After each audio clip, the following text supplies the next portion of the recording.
मान रहीम, अस्सलाम वालेकुम। उम्मीद है आप ठीक होंगे, खैरियत से होंगे। तैयब लोच आपकी खिदमत में फिर से हाज़िर है। जी, इस वक्त जो है मैं मेरे एक दोस्त हैं एडवोकेट ज़ियाउल्लाह ख़ान, और ये वाइस प्रेसिडेंट हैं ILF के, यानी कि इंसाफ लॉयर्स फोरम के वाइस प्रेसिडेंट भी हैं और बहुत अच्छे वकील हैं। तो ये जो मौजूदा पाकिस्तान में ख़ासकर मखसूस नशिस्तों के बाद जो एक की सूरत हाल है, जो क्राइसिस है, और फिर सबसे बड़ी बात जो सुप्रीम कोर्ट ऑफ पाकिस्तान में अडहाक जजेस की अपॉइंटमेंट है, उस पे जो है वो हम इनसे जो है वो राय लेंगे कि इनका पॉइंट ऑफ व्यू और इनका मौक़िफ़ क्या है। लेकिन पहले मैं आपसे ख़बर शेयर करता हूँ। ख़बर ये है कि जैसा कि आपको याद है कि चीफ़ जस्टिस पाकिस्तान जो जुडिशल कमीशन के चेयरमैन भी हैं, उनकी जानिब से 19 जुलाई को जुडिशल कमीशन के इजलास तलब किया गया और 4 अडहाक जजेस की अपॉइंटमेंट की जो है वो उन्होंने तजवीज़ दी है, जिसमें नाम थे जस्टिस सरदार तारिक मसूद, जस्टिस मुशीर आलम, जस्टिस मज़हर आलम मियाँ खेल और उसके बाद जस्टिस मकबूल बाकर। तो अब इन 4 में से 2 मुअज़्ज़ज़ जज साहबान ने जो है वो इनकार किया है। जस्टिस मुशीर आलम पहले ही इनकार कर गए थे और उन्होंने जो अपने इनकार की वजह और रीज़न बताई थी वो ये बताई थी कि मेरे ख़िलाफ़ सोशल मीडिया पे जो है वो प्रोपेगेंडा शुरू हो गया है और मैं इज़्ज़तदार हूँ तो मैं अपनी इज़्ज़त बचा रहा हूँ। जबकि जस्टिस मकबूल बाकर ने आज जो है वो इख्तलाफ की मतलब इनकार किया है, वो उन्होंने अपनी ज़ाती वजूहात की बुनियाद पर किया है कि उनका हेल्थ का इशू हो सकता है या फैमिली मसरूफियात हैं उसकी बुनियाद पर। लेकिन उन्होंने ये कहा है कि अडहाक जजेस जो हैं वो लगाए जा सकते हैं, वो आइनी और कानूनी तौर के ऊपर है और वो इख्तियार जुडिशल कमीशन के जो चेयरमैन है उसके पास होता है। सुप्रीम कोर्ट में ज़ेर अल्तवा मुकदमात का बोझ कम करने के लिए वो जजेस जो है उनकी अपॉइंटमेंट की जाती है। लेकिन इसके साथ साथ अभी आपसे कुछ देर कबल जो है वो पाकिस्तान बार कौंसिल की जानिब से भी एक स्टेटमेंट जारी की गई है, जिसमें पाकिस्तान बार कौंसिल ने कहा है कि ये जो अडहाक जजेस की अपॉइंटमेंट है उनके मुताबिक के मेंबर पाकिस्तान बार कौंसिल और खैबर पख्तूनख्वा और पंजाब बार कौंसिल का उन्होंने नाम लिया है कि उन्होंने एक मुलाकात में चीफ जस्टिस से ये दरख्वास्त की थी कि सुप्रीम कोर्ट में ज़ेर अल्तवा मुकदमात बहुत ज़्यादा बढ़ गए हैं, तो उस ज़ेर अल्तवा मुकदमात का बोझ कम करने के लिए अडहाक जजेस लगाए जाएँ। और फिर उन्होंने कहा कि अडहाक जजेस की तैनाती का हम खैर मुकदम करते हैं। लेकिन साथ साथ उन्होंने हुकूमत पाकिस्तान से एक अपील भी की है, वो ये है कि कि हुकूमत जो है वो तरमीम करके एक नई अदालत का वजूद अमल में लाए जो सियासी नोयत के मुकदमात सुने, ताकि सुप्रीम कोर्ट में जो ज़ेर अल्तवा मुकदमात हैं वो सियासी मुकदमात की वजह से उनके ऊपर असर ना पड़े। तो हम ज़ियाउल्लाह ख़ान से आपसे पूछते हैं। जी ज़िया भैया, आप पहले ये बताएं कि ये जो अपॉइंटमेंट है अडहाक जजेस की, आप इसको कैसे देखते हैं? देखें जी, मैं इब्तिदा करूँगा जो पाकिस्तान बार कौंसिल के नाम से एक सेक्रेटरी साहब ने प्रेस रिलीज़ जारी की है, इस मजाक से उनमें इतनी अखलाकी जुर्रत नहीं हुई कि वो ख़ुद आके एक प्रेस कॉन्फ्रेंस कर लेते, एक मीडिया को बयान दे देते कि हम काजी फ़ायज़ ईसा साहब के साथ खड़े हैं, जो उन्होंने तजवीज़ दी है हम उस तजवीज़ को अपहोल्ड कर रहे हैं। तो इससे सामने आ जाता, वाज़े हो जाता, चेहरे सामने आ जाते कि कौन आइन, कौन कानून और कौन पाकिस्तान के साथ खड़ा है और कौन इंडिविजुअल के साथ खड़ा है। आपने देखा होगा, नोट किया होगा, पाकिस्तान बार कौंसिल ने जो प्रेस रिलीज़ जारी की है उसमें किसी भी मेंबर का नाम नहीं ऐड किया गया, किसी भी मेंबर का नाम नहीं लिखा गया। क्यों? इसलिए कि उनको पता है, उनको शर्मिंदगी होगी कि इस तरह के गैर आइनी और गैर कानूनी इक़दाम को हम वैलिडेट किस तरह करें, नंबर 1। नंबर 2, थोड़ी देर पहले पाकिस्तान बार कौंसिल के 7 मेंबरान ने प्रेस क्लब, आपके इस्लामाबाद के नेशनल प्रेस क्लब में प्रेस कॉन्फ्रेंस की है। उसमें वाज़े और वाशगाफ अल्फाज में एडहाकिज़म को रिजेक्ट किया गया है। उस चीज़ को तो आपने प्रमोट नहीं किया, आपने नहीं दिखाया और आपकी नज़रों से नहीं गुज़री, लेकिन आपने एक फ़र्ज़ी प्रेस रिलीज़ को जवाज़ बना के कह दिया कि नहीं, पाकिस्तान बार कौंसिल भी काजी साहब के इस एडहाकिज़म के साथ है, ऐसा नहीं है। अच्छा, एक चीज़ और जो हम बचपन में सुना करते थे कि नकल में भी अक्ल की ज़रूरत होती है। آپ پاکستان بار کونسل کو چاہیے تھا اور قاضی صاحب کو چاہیے تھا اگر یہ گٹھ جوڑ کرنا بھی تھا تو آج سے 4 دن پہلے کر لیتے، جب آپ اپنی تجاویز آن ایئر کر رہے تھے، یعنی جوڈیشل کونسل میں رکھ رہے تھے، جو آپ لیٹر لکھ رہے تھے اس ٹائم پہ کر لیتے کہ پاکستان بار کونسل نے یہ خط لکھا ہے، انہوں نے کہا ہے کہ ایک نئی آئینی عدالت بنائی جائے سیاسی اور آئینی مقدمات کے لیے، اور عارضی ججز تعینات کیے جائیں مقدمات کو ختم کرانے کے لیے۔ پہلے قاضی صاحب نے کر دیا، اب اس کی دیکھا دیکھی میں پھر گٹھ جوڑ میں وہاں سے حکم آیا ہے یا یہاں سے کوئی حکم گیا ہے یا کہیں اور سے حکم آیا ہے، 3 ہی جگہیں ہیں نا حکم کی بھی، تو اس حکم مطابق جو ڈیسائیڈ ہوا ہے تو آج پاکستان بار کونسل نے ایک فرضی سی پریس ریلیز جاری کر دی ہے۔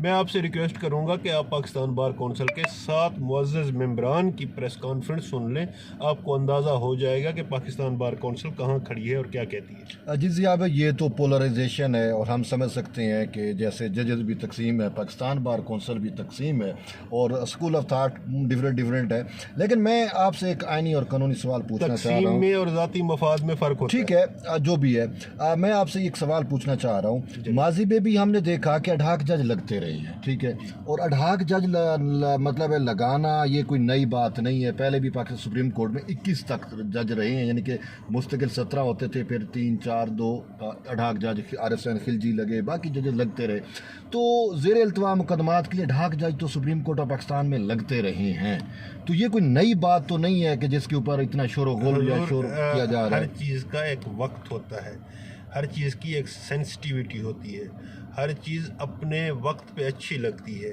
کیا یہ وقت مناسب تھا کہ 4 ججز آپ اپنی مرضی سے اور اپنے ایک اصطلاح صحافی دوستوں نے نکالی تھی عمر تابندیال صاحب کے دور میں یا اس سے بعد یا اس سے پہلے کچھ عرصہ، کہ ہم خیال بینچز، ہم خیال ججز؟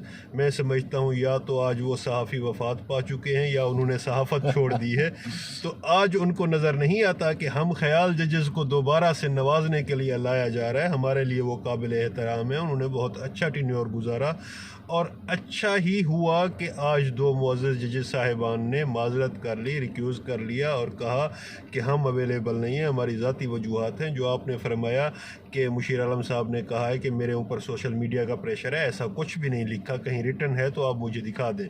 میں یہ سمجھتا ہوں کہ مجھے سلام پیش کرنا چاہیے مقبول باقر صاحب کو بھی اور مشیر عالم صاحب کو کہ انہوں نے ریکیوز کیا، لیکن جو ان کی پچھلے کام تھے، جو مقبول باقر صاحب چیف منسٹر رہے، اگر وہ 90 ڈیز میں ہی الیکشن کرا دیتے یا وہ 90 ڈیز کے بعد کہتے اللہ حافظ میں اب غیر آئینی طور پہ اس عہدے پہ نہیں رہ سکتا، یا جب الیکشن ڈے تھا اس الیکشن کو ہی اوریجنل شیپ میں لا لیتے یا کوشش کر لیتے، تو بھی نظر آتا۔ ہر بندے کی اپنی اپنی جو کارروائیاں ہوتی ہیں، جو کردار ہوتا ہے، جو کام ہوتا ہے، وہ خود بولتا ہے، انسان کو نہیں بولنا پڑتا۔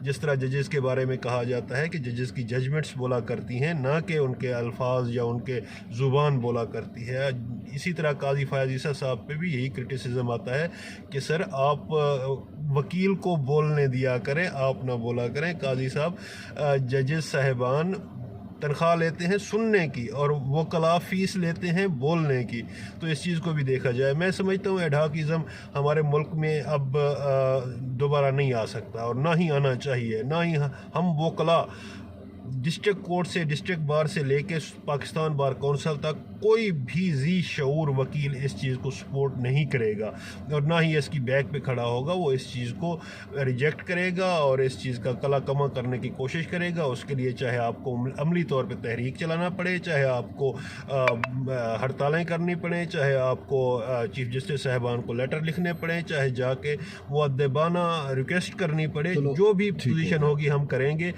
لیکن ایک عرض یہ ہے کہ اب سردار طارق صاحب کو اور مظہر عالم میاں خیل صاحب کو بھی اپنے دوسرے 2 ساتھیوں کی پیروی کرتے ہوئے اس چیز سے ریکیوز کر جانا چاہیے، معذرت کر لینی چاہیے۔ قاضی صاحب کو بھی اب نظر آ جانا چاہیے کہ میرے 2 ساتھی جن کو میں اپوائنٹ کرنا چاہ رہا تھا ایڈھاک ججز، اگر وہ نہیں آ رہے، اٹس مین کوئی غلطی ہے، کوئی خامی ہے، کوئی مناسب ٹائم نہیں ہے۔ ذرا تھوڑا سا چیزوں کو دیکھ لیں، ریویو کر لیں، نظر ثانی کر لیں، آپ کی عزت بڑھے گی، اس میں کم نہیں ہوگی۔ ایگو، انا یا اس چیز کو سامنے رکھ کے فیصلے نہیں کیے جاتے۔ अल्हम्दुलिल्लाह आप बहुत बड़े मनसब पे बैठे हैं। हम आपसे अच्छाई की और इंसाफ की तवक्को रखते हैं। आप हमारे लिए काबिल इज़्ज़त, काबिल एहतराम हैं। आपसे इल्तजा सिर्फ इतनी सी है कि आप, एक जो चीफ़ जस्टिस होता है ना, वो अदलिया का बाप होता है। आपके बच्चे तकलीफ़ में हैं, हाई कोर्ट के जजेस देख लें, डिस्ट्रिक्ट जुडिशरी के जजेस देख लें, वो आपको बार बार शिकायतें लगा रहे हैं। आप कहते थे मेरे दौर में तो कोई शिकायत नहीं आई, सरगोदा वाली ATC अदालत की शिकायत आपके दौर में आई। उसके अलावा जो अडियाला जेल में हुआ, इतना सेंसिटिव मामला हुआ कि एक जेल के अमले की इतनी बड़ी मजाल कि वो जजेस साहिबान को, इंसदाद दहशत गर्दी के जजेस को या उनके अमले को हरासा करें। इन चीज़ों को देखें, अपने अंदरूनी मामलात को ठीक करें। यही नसीहतें जब आप जस्टिस थे तो उमर अता बंदियाल को करते थे थ्रू लेटर। अब जब आप चीफ जस्टिस बने हैं तो लोग आपसे तवक्को रखते हैं कि आप अच्छा काम करेंगे और अच्छाई की तवक्को आपसे रखी जा सकती है। लिहाजा मेहरबानी करें, अपने घर को सुधारें, अपने घर को संभालें। बहरहाल यहाँ पे मैं आपको बताऊँ, अच्छाई और बुराई की भी हर बंदे की अपनी डेफिनेशन है। हम समझते हैं जो काजी साहब कर रहे हैं वो बहुत अच्छा है, आप समझते हैं जो वो कर रहे हैं वो अच्छा नहीं है। लेकिन बात बहुत ये है सारे कि काम काजी साहब ने अच्छे किए हैं, हम उसी को सराहते हैं और हम काजी साहब के साथ खड़े होंगे। मैं उस अडहाकिज़म पे, आप कह रहे हैं कि कोई इसकी कोई शऊर वकील जो है वो इसको सपोर्ट नहीं करता। नहीं, लेकिन 182 है तो सही, ए एंड बी आप कह रहे हैं जो चीज़, मैं समझ गया हूँ आपकी बात, लेकिन उस 182 को भी जिस जगह पे इस्तेमाल करने की ज़रूरत पेश आए उस अगर जगह बंदियाल पे लगाए तो अडाक जज ठीक है, खोसा नहीं लगाया बंदियाल ने, नहीं लगाया खोसे ने तो लगाया था नहीं ना, लगाया वो सर। कौन से थे वो, अमीनुद्दीन खान, वो क्या ना, वो काजी अमीन, और वो लगाते रहे, खोसे के दौर में भी लगे, उससे पहले भी 2015 से पहले कोई लगा है, लगे हैं। आरिफ हुसैन खिलजी साहब थे आखिरी जज, मुझे याद है जहाँ तक। मुझे ये बताएं कि आप तो इस चीज़ से इनकार नहीं कर सकते कि सुप्रीम कोर्ट में पॉलिटिकल मैटर्स बहुत ज़्यादा टाइम लेते हैं, क्योंकि आप ख़ुद वकील हैं, आपको पता है मुसलसल वो केस जो यार जेल पिटिशनें हैं, जो यार उनका आखिर क्या होगा, कोई ना कोई जज तो आएंगे। अच्छा, सुप्रीम कोर्ट में जो आइन है उसके मुताबिक सिर्फ 17 जज लगाए जा सकते, जो कानून है। अब 17 जज सिर्फ हैं और पॉलिटिकल केसेस आए हुए हैं, उन्होंने वो सुनने हैं, फुल कोर्ट बन रहा है, लार्जर बेंच बन रहे हैं, वट एवर जो भी केसेस हैं। तो यार वो जो आम मुकदमात, कितनी पेंडेंसी है वो आपके सामने है, 60-70 हज़ार से ज़्यादा पेंडेंसी पड़ी है और जेल पिटिशनें लगनी है। हाँ, वो हल चलो आप बताएं। सिंपल हल ये है कि आप पार्लिमान को इतना मजबूत कर दें, आप लोगों को इतना अख्तियार दे दें कि वो अपने नुमाइंदे अपनी मर्जी से चुन के पार्लिमान में भेजें और पार्लिमान में से तो 2/3 खींच लिया मंसूर अली शाह ने, पार्लिमान अब क्या कर सकता है? मेरी बात तो सुन लेना, आपके सवाल का पूरा जवाब आपको मिल जाएगा। पार्लिमान को इतना मजबूत कर लें कि लोग अपनी मर्जी से अपने नुमाइंदगान को चुन के भेजें, जिसको वोट डालें उसी का वोट निकले, तो वो पार्लिमान आके आईनी अमेंडमेंट कर लेगी। 17 क्या 117 कर दे तादाद सुप्रीम कोर्ट की, हमें तो खुशी होगी। हमारे जो केसेस हैं वो जल्दी डिस्पोज ऑफ होंगे, जब जल्दी डिस्पोज ऑफ होंगे तो हम दूसरा केस कर सकेंगे।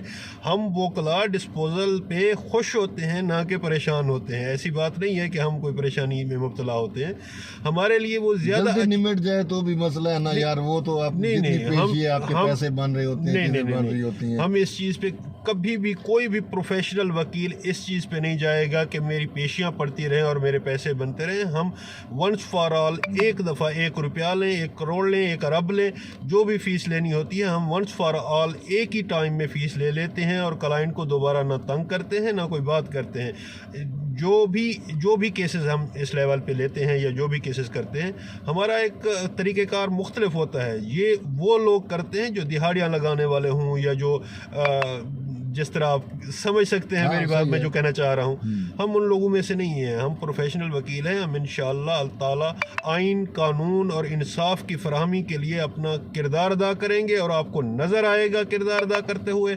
हम हर महाज पे अच्छे के लिए, हम हर महाज पे इंसाफ के लिए, हर महाज पे अदालतों की बालादस्ती के लिए, आइन की बालादस्ती के लिए इन मोहतरम जजेस साहिबान के साथ खड़े होंगे, आपको नजर आएगा।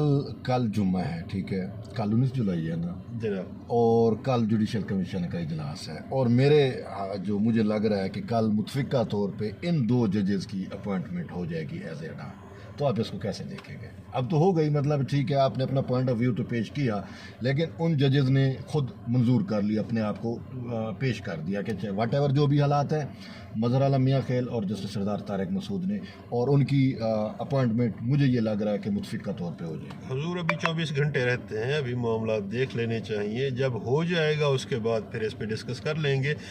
एक चीज़, दूसरी चीज़ मैं आपको बताऊं कि कुछ लोग कुछ चीज़ों पे बिलावजह एतराज़ करते हैं। बिलावजह एतराज़ भी नहीं करना चाहिए, हमें पॉजिटिव साइड से भी देखना चाहिए, हमें नेगेटिव साइड से भी देखना चाहिए। जब हम दोनों साइडों से देखेंगे तो एक मुतवाज़न सी चीज़ एक आपको मिलेगी, और मुतवाज़न हमेशा अच्छा होता है हर चीज़ में, चाहे वो पार्लिमान हो, चाहे वो अदलिया हो, चाहे वो इदारे हों, इंतज़ामिया हो, अफवाज पाकिस्तान हो, कोई भी इदारा हो, उसमें तवाज़ुन होना चाहिए। इसीलिए मैं रिक्वेस्ट करूँगा अदालतों से, हमारे जजेस साहिबान से, कि मेहरबानी करके मियाना रवि अख्तियार करें, हर चीज़ को एक्सट्रीम पे ना ले जाएं। आप जब इतने बड़े ओहदों पे बैठते हैं ना, अपनी अना आप घर रख के आ जाते हैं। यहाँ पे आके आपने अदल व इंसाफ का पैकर बुलंद करना होता है, आपने आने वाले कल में अपने अल्लाह को जवाब देना होता है। रोज़े क़यामत इस चीज़ का हिसाब होगा, आपसे पूछा जाएगा कि आपको नायब मुकर्रर किया गया था, आपने जवाब देना है। तो अपने आप को इस तरह लेके चलें कि आपसे दुनिया भी खुश हो, आप अपनी दुनिया भी संवारें, आप अपनी आखरत भी संवारें। हम आपसे तवक्को रखते हैं और आपसे इल्तजा भी करते हैं कि अवाम पाकिस्तान, खल्क़ खुदा, रियासत पाकिस्तान क्या है? आर्टिकल 5 में जो डिफ़ाइन किया गया है, अवाम है। अवाम पाकिस्तान का सोचें, खुदारा सोचें। सही है। आज जी, ये आपने जो है वो अडाक जजेस की अपॉइंटमेंट पे खसूसी तौर के ऊपर आपने ज़ियाउल्लाह खान साहब के जो है वो उनका पॉइंट ऑफ व्यू जो है वो सुना। बहरहाल मैं इनसे जो है वो मुतफिक नहीं हूँ, मेरा अपना एक पॉइंट ऑफ व्यू है, तो वो फिर कभी डिस्कस करेंगे। एट दी एंड यही है, मुनासिब होगा आप अपनी बात इस व्लॉग के एंड में कर दें। चलो मैं एंड में बस मैं ये कहना चाह रहा हूँ कि सुप्रीम कोर्ट में मुकदमात का बहुत ज़्यादा बोझ है, और उस बोझ को कम करने के लिए आज जो है वो ये फैसला किया गया है, क्योंकि आप देख रहे हैं, मैं देख रहा हूँ कि जो पॉलिटिकल केसेस बढ़ते जा रहे हैं सुप्रीम कोर्ट में, और ये भी नहीं है कि तो मैंने पहले बता दिया है। दूसरा हाल एक और भी दूसरा बता दूं, अगर कि 2/3 छुट्टियां ना करें, आप शाम तक अदालतें लगा लें, क्योंकि जज 24 घंटे के लिए जज होता है। अगर 2/3 आप अपनी जजमेंट अगर मंसूर अली शाह हमसे 2/3 ना खींचते ना, सीधी सी बात है, हुक्मरान इत्तेहाद से मंसूर अली शाह ने अपनी जात की वजह से, वो सीटें थी, रेवड़ियां नहीं थी जो बांटी जाए। जो भी था माले गनीमत, मैं नहीं कह रहा वो माले गनीमत था, आइन और कानून में उसकी गुंजाइश जो भी थी, इलेक्शन कमीशन ने किया जिस तरीके से था, तो बहरहाल जो भी था अंधा बांटे रेवड़ियां अपनों को ही दे, लेकिन वो चीज़ें ऐसी नहीं थी कि काजी साहब ने दे दी थी, लेकिन काजी साहब ने नहीं दी, वो इलेक्शन कमीशन का मैटर था, इलेक्शन कमीशन ने दिया। और शायद पाकिस्तान में ये पहली दफ़ा हुआ, क्योंकि इस हवाले से शायद आइन भी नहीं है, चीज़ें साइलेंट थी, क्योंकि सूरत हाल, पोलिटिकल सूरत हाल पहली दफ़ा ऐसी डेवलप हुई, इमर्ज हुई थी। तो बहरहाल ये है कि 2/3 हुकूमत के पास रही नहीं है। अगर 2/3 होती है या रहती है थी तो फिर इन सारी चीज़ों का तदारुक किया जा सकता था, जैसे पाकिस्तान बार कौंसिल ने पॉइंट ऑफ व्यू दिया, हकदार थे जिनको दी जा रही थी। मैं ये नहीं कहता कि 2/3 का कौन हकदार था कौन हकदार नहीं था, ठीक है। मैं बात सीधी सी है कि ये जो सीटें दी गई मखसूस नशिस्तों की, ये तो एक अलग सा एक फार्मूला लगा, ठीक है। उसमें ये नहीं था कि जी नून लीग इतने सीटें जीत की, पीपल्स पार्टी इतने सीटें जीत की, वो ये था कि सुन्नी इत्तेहाद कौंसिल और आज़ाद को जो वक्त दिया गया था उसमें शायद वो जो फार्मेलिटी है वो पूरी नहीं कर सके थे, तो फिर बाकी हाउस तो खाली नहीं छोड़ा जा सकता था, तो हाउस को कंप्लीट करने के लिए दी गई। तो बहरहाल अभी देखते हैं, वो मामला अभी चल रहा है, वो मखसूस नशिस्तों वाला, अभी उस पर शायद नज़रसानी भी है। आज मैं ये सुन रहा हूँ कि इलेक्शन कमीशन ऑफ पाकिस्तान दोबारा इन चैम्बर सुप्रीम कोर्ट के इन जजेस के पास आ रहा है और कह रहा है कि जी चूँकि इंट्रा पार्टी इलेक्शन इन्होंने अभी तक कराया नहीं है और आपने इनको पार्लिमानी पार्टी भी तस्लीम कर लिया है, तो फिर हम कैसे दे दें। सवाल का जवाब दीजिए, इलेक्शन कमीशन गारंटी और इजाज़त के बगैर कभी कोई कदम उठाता है? इलेक्शन कमीशन आईनी इदारा है, वो आइन वो उसको जो इख्तियार है वो अपना इख्तियार इस्तेमाल करते, और मैं तो इलेक्शन कमीशन के साथ हूँ कि इस मामले में पाकिस्तान को अंदाजा है इस चीज़ वो अपना इख्तियार इस्तेमाल करिए। सुप्रीम कोर्ट के ये मंसूर अली शाह वाले फैसले पे ना जाए, इलेक्शन कमीशन को अपना इख्तियार इस्तेमाल करना चाहिए और इलेक्शन कमीशन के साथ हैं। बहरहाल एट द एंड जुड़े रहिए तैयब बलोच के साथ, ये गपशप इंशाल्लाह लगती रहेगी। तो आज मैंने कहा दोनों पॉइंट ऑफ व्यू आपके साथ आ जाए, तो बहरहाल मिलते हैं एक नई व्लॉग में, तब तक ले इजाज़त दें, अल्लाह हाफ़िज़। Thank you.